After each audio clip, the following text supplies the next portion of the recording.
The farmers' protests have been going on for around 6 months now. The country has seen a lots of drama which has been created by various entities to paint the farmers' struggle in extremist colors. But these farmers' protests are hinting at a need for regime change in India. And in today's episode, we are going to discuss that. I'm Abrar Ashraf on this Satyagraha for the Watchdog. No government can claim to be the absolute representation of the people of the country, or the representation of all the factions of the country. And Narendra Modi's government, or NDA, National Democratic Alliance, is no exception in that regard. India is a country of 1.37 billion. And out of those 1.37 billion people, only 910 million people were eligible to vote. And that is around 66.4% of the total population. And out of these 66.4% of the total population, only 637 million people voted. And that is around 45% of the total population. And what was the share of the casted votes of the NDA? It was around 23% of the total population. That means that NDA, National Democratic Alliance, represents 23%, a fourth quarter of the country's population. And Bhartiya Janta Party represents far lesser people. The elected regime cannot claim to be representing the absolute majority of the country, or it cannot claim to be reflecting the mood or the will of the country. There was a time when, in the span of only few days, 40 novelists, playwrights and poets returned their awards from the Sahitya Academy in protest against the growing intolerance of the country. The nation has time and again showed no confidence in the current regime, and these disaffections of the protesting factions cannot amount to nothing, because it would be against the spirit of the democracy.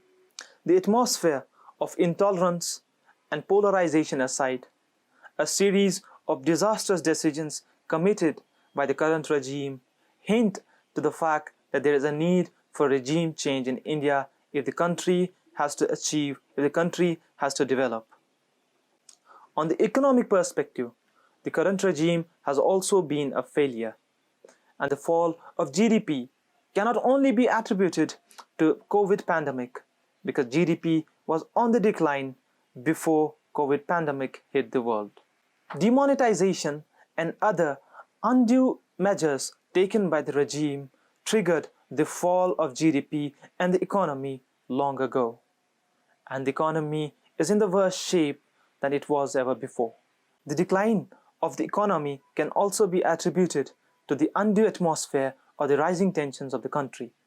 Ever since the current regime took hold of the offices of the prime ministerial offices and took hold of the parliament, the country has been seeing its worst. The rising tensions have caused the country to go into a stir, and the country would take a long time to heal from it. Most recent example of this stir is the farmers' protests. The farmers' protests have been going on for 6 months now.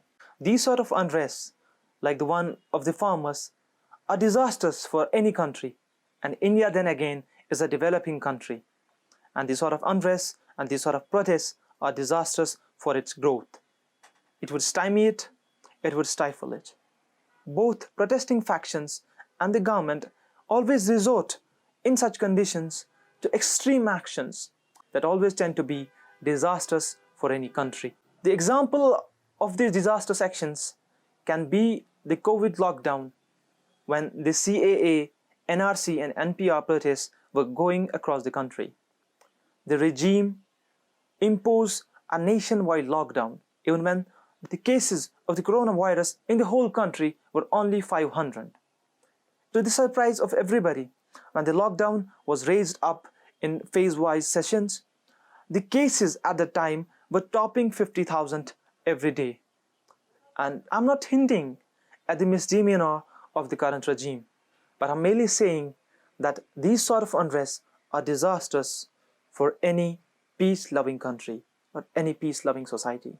Now, these farmers' protests have been going on for the past 6 months, and both the government and the farmers are stuck in a deadlock. Neither the government nor the farmers are thinking or meditating or budging or backing off. The farmers have reiterated again and again that backing off would mean their loss, would mean their defeat. On the other hand, the regime, the government, is egoistic, and they could not afford, they would not, it seems, bow to the demands of the farmers. And the end product, maybe, can be disastrous. Though the farmers, it appears, are winning their case, are winning the narrative, despite concerted efforts to paint their struggle, paint their campaign into various colors, including in a Khalistani one, but the current regime enjoys support from the various pockets of the country. If peace and calm and tranquility in the country has to be maintained, a third party has to step in and mediate the issue between the farmers and the protesters. But since it has been repeatedly said that an external force cannot be allowed to meddle in the internal affairs of a country, this third party has to appear from within the country. But who can we look as a third party? That's where the role of Indian National Congress comes in. The Indian National Congress, second largest party after Bhartiya Janta Party, and it enjoys great support, and it has the largest membership after Bhartiya Janta Party in India. But in its current avatar, it stands weak, it stands broken, it stands incompetent. Congress is ill by various diseases. That includes internal bickering, that includes nepotism, that includes dynasticism, and that includes incompetency and incapability. These sort of ailments does not allow the Congress, the Indian National Congress, to appear as a viable option to replace the Bhartiya Janta Party and heal the country from the blunders that were perpetrated by the current regime. We do not get to hear this, but the Indian National Congress has a mandate towards people, and people need to force them to fulfill that mandate. Because either another political party has to appear on the stage, or people have to force the Indian National Congress, the incompetent Indian National Congress, to reform its party. The leadership must be abandoned to new faces, and the Gandhis must be forced to go, because they are incompetent, they are incapable, and they are unfit to be at the hierarchy of the party. The party that led the Indian nation to freedom cannot be headed by such incompetent, incapable people. Prime Minister Narendra Modi has already decimated the prime ministerial candidate of the Indian National Congress, Sri Rahul Gandhi, twice. And if it comes again, he will defeat him again, for it's all but clear and a foregone conclusion.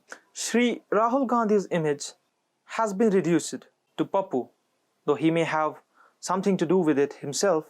He may have done such actions that did that to him, but he cannot appear as a viable option to replace Prime Minister Narendra Modi, because Narendra Modi is, all for his errors, a strong and staunch man. Sri Rahul Gandhi, it appears, would fail to win the confidence of the nation and might as well shame himself before Prime Minister Narendra Modi in the next elections. So that's why I say there is a need for Gandhis to go. To sum it all up, I would say that the current regime is, from all its actions and from what it appears, disastrous for the country. And a new regime, a new opposition has to appear on the stage to heal the nation from the abuses that is sustained since 2014. But if country would do the mistake of resorting to Indian National Congress in its current avatar, wherein it's a spectacle of pity, it would be a mistake. And that's why I reiterate, the country needs to force the Indian National Congress to reform and make the Gandhis go. So that's it for today. I'm Abrar Ashraf on the Satyagraha for the Watchdog, signing off.